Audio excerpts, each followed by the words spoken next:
students, and welcome to our YouTube channel Gnan Manjari Modern School.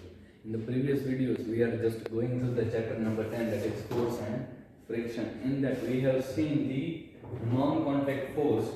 Okay, so the non-contact force were gravitational force, electrostatic force and the magnetic force. Here in the gravitational force we have seen that when we just drop an object from any of the height, then the gravitational force is there. So if I just drop a marker from here, then you can see it is go down due to the gravitational force. And electrostatic force that we have seen in the when we just rub the ruler on our air and just take closer to the paper which is at down, then you can see that paper just stick the ruler. Then after coming to the magnetic force, that what is magnetic force, in that we have just seen about the magnets which just attract to north to the south poles. Okay, here moving forward, and here comes the contact force. So first of all, what is contact force? Let us see that.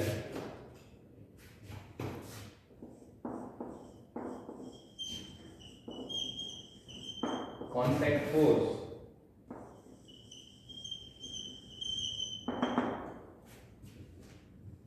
A force that acts. A force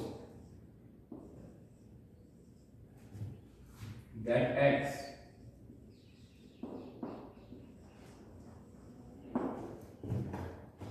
on an object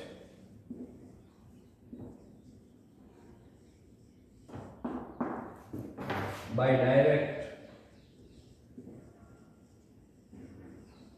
or indirect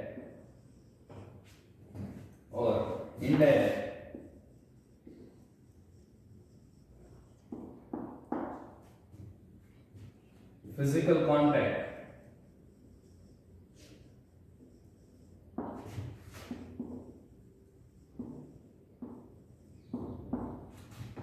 is called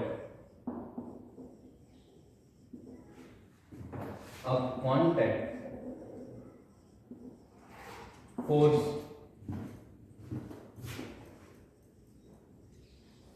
Okay, students.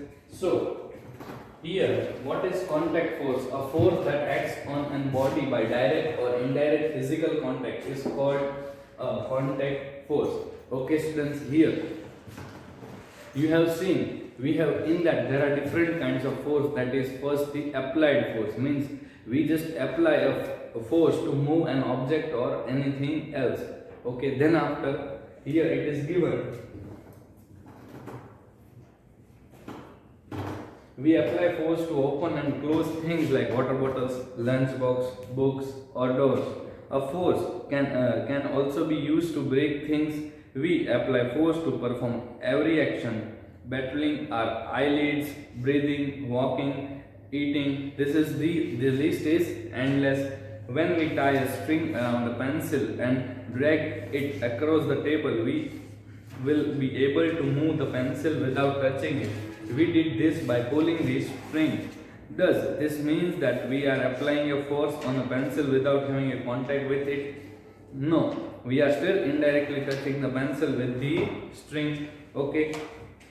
Here you can see an activity is given, that is to observe force that need direct or indirect physical contact. Here materials needed: a biscuit, a sheet of paper, branch with leaves, rubber bands, play dot, a string and a pencil. Method: break the biscuit, tear the paper, pluck the leaves from the branch, pull the rubber bands and make different shapes from the play dot. So here for that we just have to apply the force. Okay, if here you can see, if the marker is closed with the cap, then if I want to open, then I have to apply a force to open the marker. In that way, all the things which is to be done by us is the what it is needed. We need the apply the force. Okay, students. In that, the first one is applied force. So what is applied force? Let us see here.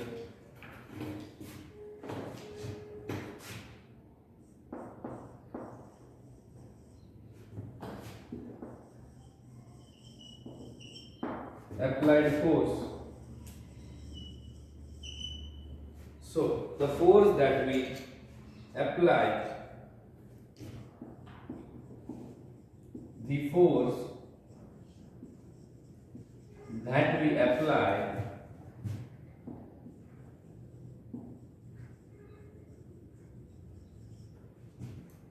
directly or indirectly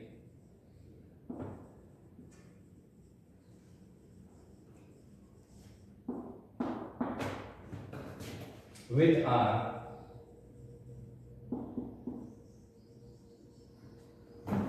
hands, legs, fingers, etc. is referred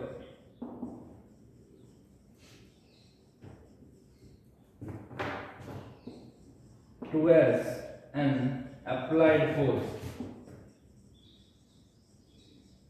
Applied force. So this is the applied force. Means if I was just writing in the board, then I have to just apply a force with my fingers to the marker so that I can write on the board. So that is one of the example of it, which is of the applied force. See here, the force that we apply directly or indirectly with our hands, legs, finger, etc. is referred to as the applied force. Okay, then moving further, as you can see, these are contact forces. When we use our hands, legs, etc. to apply a force, we are actually using our muscles. When a muscle has to be used, our brain sends instruction to the muscles to contract. The instructions are transmitted to required muscles through the nerve cells in the form of electric signal. The muscles contract according and we apply a force. Okay students, so here in the applied force what happens is, in the applied force the brain gives a message. If you are just walking and you are just coming to the school and you have to just went to your classroom and your classroom's door is closed, then what, you will not directly go inside the classroom through the door, but you have to first of all open the door. And how you will open the door? The mind will send an electric signal to that muscle that you have to open door or you will hurt by the door. Okay, then it is how the applied force work. Then after here it is a last answer that you can have to do in your homework. And next is friction. So what is friction? First of all, let us see that.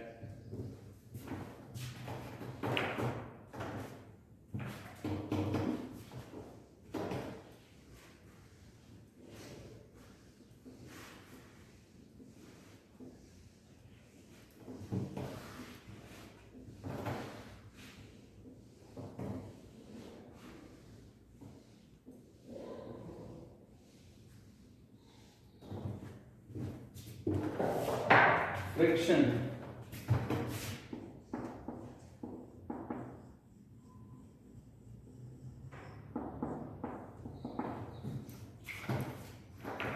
So what is friction? It is given. Friction is the force that offers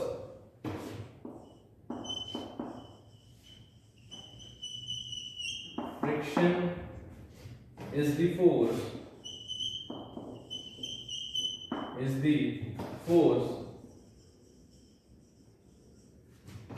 that offers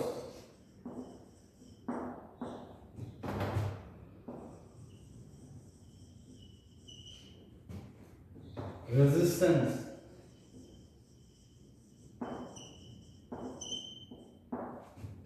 when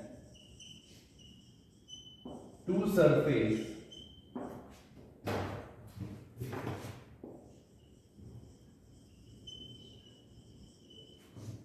in contact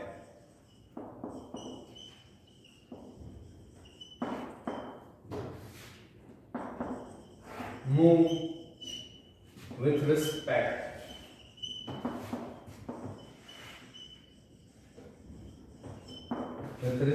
to each other.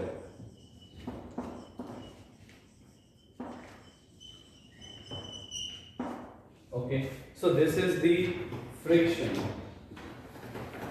If what is friction? First of all, friction is the force that offers resistance when two surfaces in contact move with respect to each other. So here what they are telling, here when I just write on the board, then it applies a friction, means the resistance is created, so I can write on the board.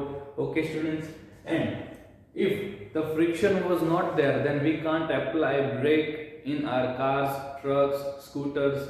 Okay students, now here it is important to note the friction comes into play only when two surfaces are in direct physical contact. The force of friction is therefore a contact force. Then after, here there is an activity given, that is to observe that friction offers resistance. A heavy book, a clean tabletop and a pencil. Method: place the book on the top of the table, use the pencil to push it gently. Observation: you will experience a resistance to the force you apply. Then after, discussion: this happened because of the friction between the tabletop and the surface of the book that is in contact with the tabletop. Conclusion: friction offers resistance when two surfaces move with respect to each other. Here they are just telling you have to put a heavy book on the table and you have to push that using the pencil. So when you just push that, then what will happen? You will feel the resistance, and that is what? That is friction, resistance of that friction. And here the factors that affect friction are given. So let us see that. The first factor, that is mass of the object. Mass of the object.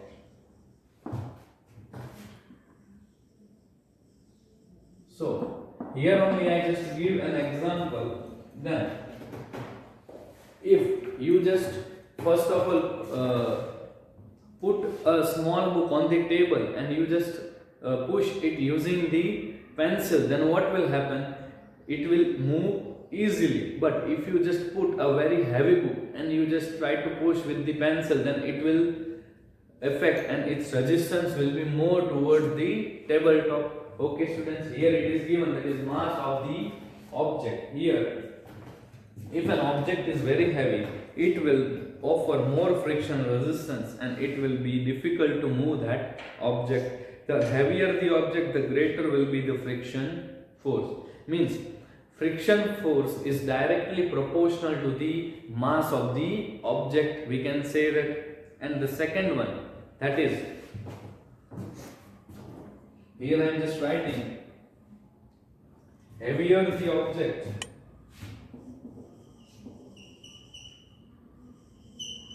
heavier the object,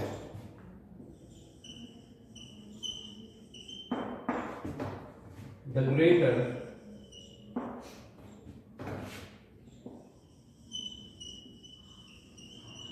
the friction force, greater will be the friction force.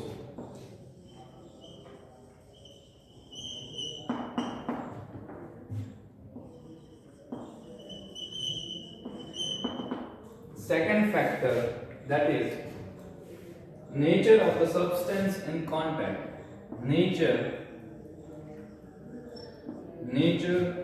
of the surface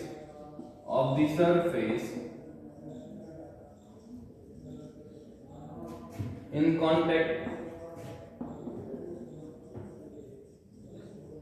Okay, nature of the surface on contact means the the surface is smooth, rough.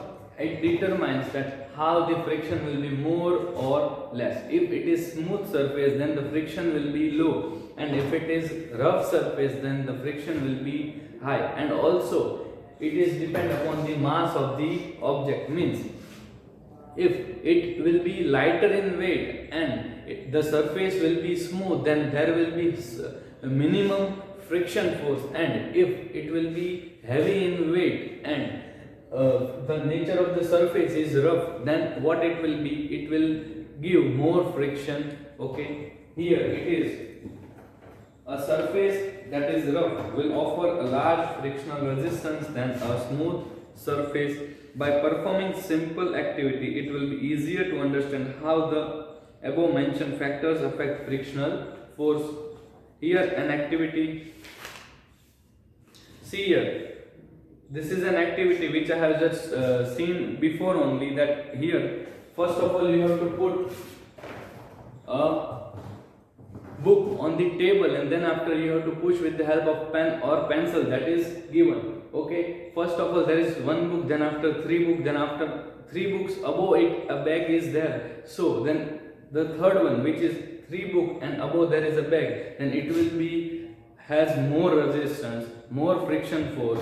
Okay, why? Because the mass of the object is more, so the friction force will be more. But the surface is smooth, then it will just control the friction force and it can be easily moved. But if that has a rough surface, then we can't move it easily because the frictional force is more in that. Here, moving further,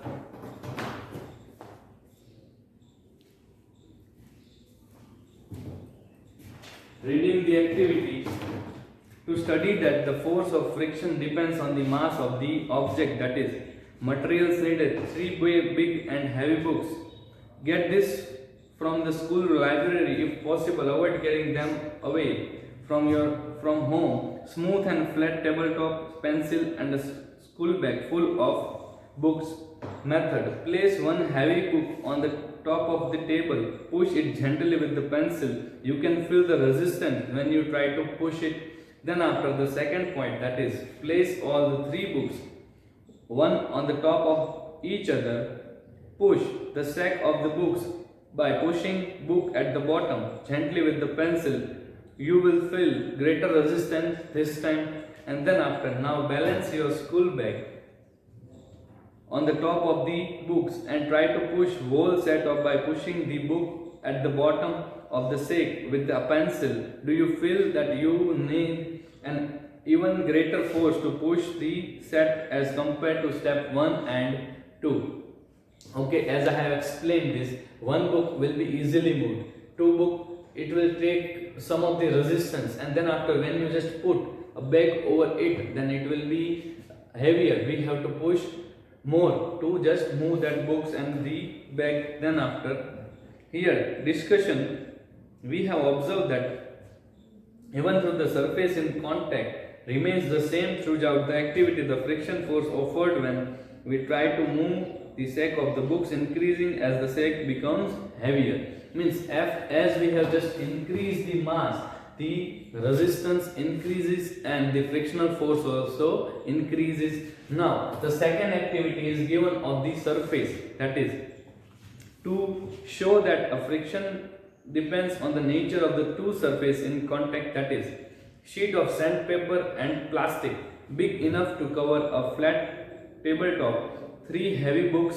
pencil, and method, that is, place the sheet of the sandpaper on the top table and fix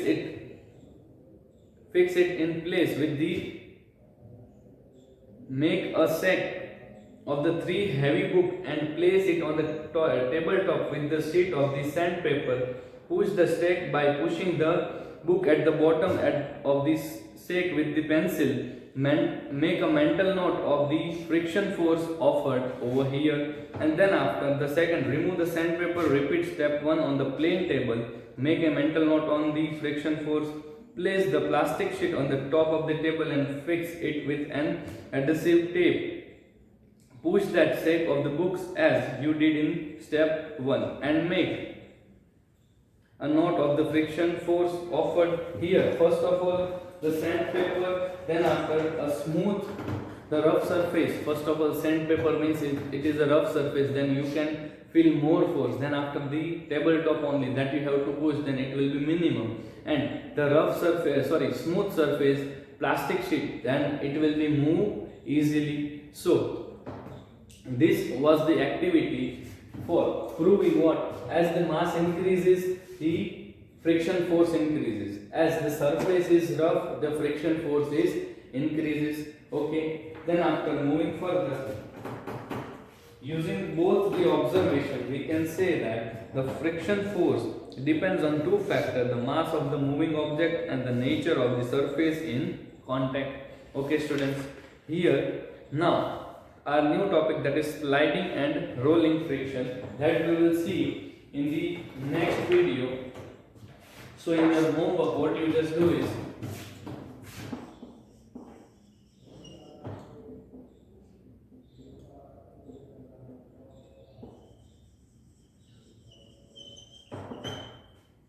try these activities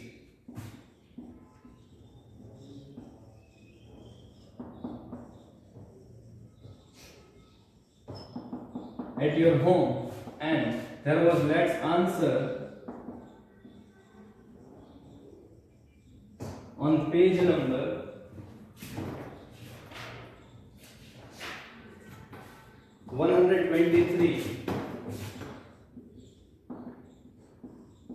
that you have to do, and we will meet in the next video. Bye students.